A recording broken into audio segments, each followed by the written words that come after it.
I'm Luanne Manlapaz. I am a professional astrologer. I am the main writer at Filstrology.com.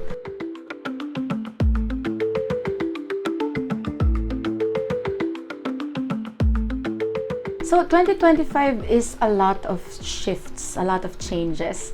We have 4 big planets that are going to be moving to different signs. So this would coincide with a lot of parang curves or curveballs, parang ganon. Big changes in terms of temperament of the mood. There are going to be a big focus on moving on and change more than anything. So 2024's shifts actually prepared us because the bigger changes happened this year. Right now, Mars is very close to us, and you can see it in the evening sky. You can see what happened is that the fires in the US. So every time that would be coinciding with some sort of turmoil, tragedy. So nakikita nila literally thousands of years. So for example, if Mars and Venus would be so prominent, magdidikit sila. I say this quite reductively, pero after 9 months, marami nanganganak. Humans back then would realize, because it's a new world, they didn't have technology like we did. So they were observing nature as it unfolded. So we are going to have a period in 2025. For example, we have a Venus retrograde, which will be really difficult for love and romance. So for those who are planning to get married around March 3 to April 13, so that would be a difficult period. So that's not a good time to get into partnership. For now, until Feb 24, Mars naman, which is about assertion, inflammations, accidents, that will be until the 24th. So you want to be careful around the first half of the year. And then second half of the year, a big expansion in terms of family, home. Jupiter will enter Cancer. And Jupiter makes things bigger. It expands everything it touches. So, ang nangyayari, swerte tayo sa relationships sa mga kapamilya. Parang yung love feeling towards family members, it becomes heightened second half of 2025. So, kung saan to mahuhulog sa charts natin, may swerte tayong nararamdaman doon. Cancers are going to be quite lucky second half of the year.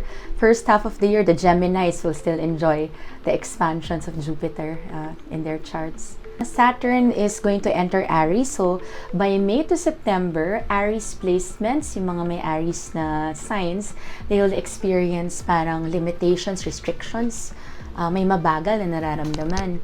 So, for the first period until May, Pisces will still experience difficulties. Gitna, which is May to September, Aries will experience difficulties.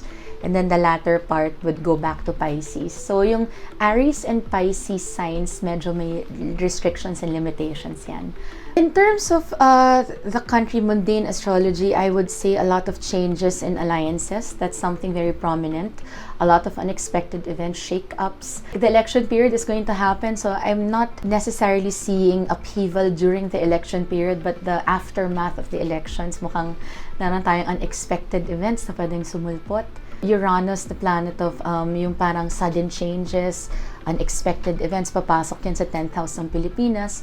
This will coincide with markers of heightened technology. Parang nakikilala tayo sa ibang bansa for good tech, and then unexpected events in politics going to be very loud also. Alliances internationally, that becomes very highlighted. So marami tayong mga magiging bansa will partner up with new countries that we haven't really considered as partners before. We'll probably leave certain alliances. Venus is about relationships. So anything that you sign up for, relationships, may affect yan, relating. Another thing is about big purchases that you can regret, because during this time frames, we feel like may urgency tayong gumastos without necessarily knowing if it's worth the money. So Venus themes, which is love, romance, relationships, money. So medyo mahirap yan ng March and April, and I would not be able to count on my fingers anymore yung nagkamali ng surgeries under Venus retrogrades. If it's something that you are doing regularly, that's very familiar, that's fine. But if you're going to do something extremely new and you're going to are going to do it first time, tapos may exploration, adventure, not the time to do it. During those months. No. This is a year that will really usher a lot of change of mindsets, change of ideologies. The more you will resist, nakakaroon ng friction lalo, and it's going to be more difficult if we hold on than to just let things flow. I think in terms of Jupiter entering Cancer, this would be good dun sa parang mga service fields where it's may nurturing, caring, mga nurses siguro. Anything that has to do with service, anything that has to do with family-owned businesses can actually be very lucky, auspicious for the year. So yung working with family or mga negosyo kasama yung kapamilya. Food is okay because it's nurturing. Things that, healthy food, for example, cancer, things that nurture the body. Pwede rin yung ganon. So anything that can be about service, health, caring, mga hospitality. Communication and media do really well the first half of the year. So this will be until June 10 specifically. But then in the latter part of the year, it's not an immediate event that will just happen for 2025, but this will be the start of a period where a long-term cycle where kilala tayo sa media, outside, but it's more subtle. Not so lucky naman. Fields that require a lot of movement. Saturn will enter Aries, so sabihin natin yung sports siguro, not that we're not lucky, pero sabihin natin may gym ka. Mga ganong klase, yung may highly competitive edges, there's a tendency to feel slowed down. There's a tendency kasi to feel mabagal for the year, so.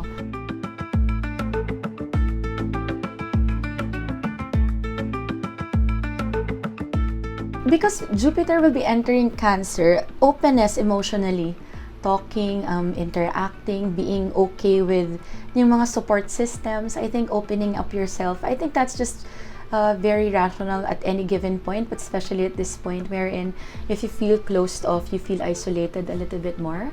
So learning how to open up, kahit na yung little things, you compliment people, you open up your heart to have them feel like it's comfortable to share things to you also. So if there are sensitive people who find it easy pag kunyari amulets, rosaries, mga charms, ganyan. But in astrology, not necessarily something that we calculate. Yeah.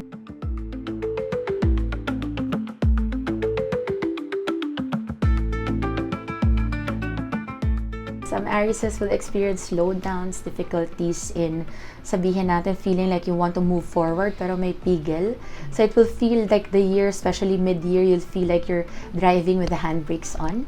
So you don't want to force anything. Tauruses will experience a lot of emotional reflections, a lot of things that you've hidden in the past na parang you put it behind, yung parang ayaw mo na isipan, it tends to come out within the year. So a lot of things that are repressed tend to come out. May mga mangyayari rin dito na closeness with extended relatives, mga kapatid. There is a tendency to have better relationships with them. Geminis are one of the luckiest signs. So Geminis can experience expansions, can experience a lot of connections, abundance in the way that they express themselves first half of the year. Very lucky sa pera ang Gemini second half of the year. May mga restrictions sa friends and peers that can happen mid-year kung saan nag-aaway yung mga kabarkada. But in general, we want to utilize the first half, plan whatever you need to plan, and then execute within this time frame. Plan and execute. Cancers are again with Gemini, one of the luckiest signs. Super ganda ng signs na mangyari sa Cancer. You have Jupiter in the first house, so anything that you want to manifest, you can actually make it happen within this second half of the year to first half of the next year. So kung gusto mo mag-hit yung negosyo, then put in the work first half kasi harvest period tayo ng second half. And then for difficulties naman, may mga restrictions sa trabaho or mga boss. So authority figures that can be clashing with your energy. So just to be a little bit aware of that. Leos will experience just a lot of expansions and planning because what happens for Leos is yung psychological processes nila, it gets to be expanded. Spirituality, this gets to open up. There is a tendency to be a little bit more prayerful. Leos can experience second half of the year, mid-year, careful sa mga nagbabiyahe abroad. Pwede magkaroon ng delays, maiwan ka ng flight. So if you have big travel plans, you want to make sure all contingencies are set in place. The lucky energies for Leos will be about their spirituality, everything about realizations, about life, very introspective. And then big things happen by 2026 for Leo. So siguro for the general scope, expansions of confidence, they get more visible, kita sila ng mga tao, it's easy for them to be received well, they leave a good impression. But before we enter that big markers for Leo, nandito sila sa parang contemplative parang what do I want to do next? What do I want? Parang mas ganon. Virgos experience, so ang limitations ng Virgos for the year, unahin na natin to get it out of the way, difficulties with joint resources and money. Virgos will experience debt that might yung nagballoon kung hindi natin pinansin mabuti, or sometimes death of parents na kailangan nyo saluhin, mga ganyan. But in terms of expansion, there is going to be a lot of new people that you meet. And for the first half of the year, okay sila sa career, okay sila sa visibility. Second half will be a lot of new people networking. So the luck will be with the connections that you make. Virgos can experience things that will come out na hindi nila alam. So if you want to review yung finances, review yung mga ganun, very important. Libras will experience difficulties in relationships mid-year. Yung mga may married Libras, they will experience spouses or partners that might feel very aloof or distant, or doesn't have to mean separations, but maybe the spouse has a new job, busy, hindi ka talaga mabigyan ng oras pa. There's going to be that sense of disconnect with partnerships, which can be very difficult, and it will affect the health also. In terms of luck naman sa Libra, Libras can experience expansions in their career, especially second half of the year. First half, a lot of traveling abroad. Second half will be about career expansions, promotions. Madali ka makita, madali ka ma-recognize, or the little things that you do, it gets to be magnified. If you do beautiful things, then it gets to be recognized. But if you do things that are a little bit questionable, it tends to be magnified also. So you want to be careful about that. Scorpios are going to experience good energy. Scorpios will experience expansions in the 9th house, second half of the year. So that would be traveling. Marami silang pwedeng makapag-ibang bansa for the first time. Dun sa mga tao na nagpaplano mag-travel. Maganda yung pera sa first half.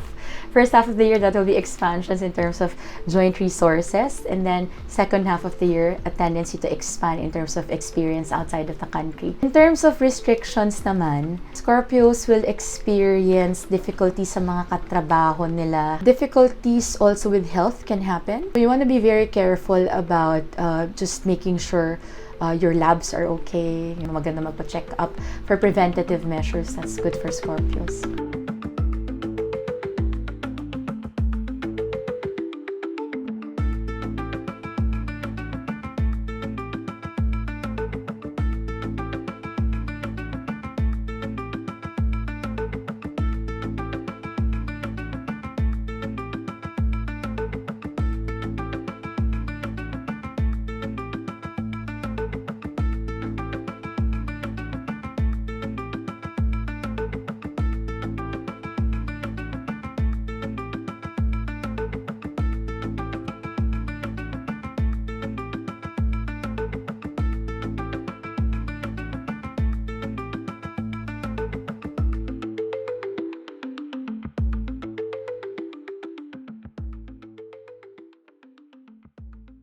The kings and queens of the past did what we did.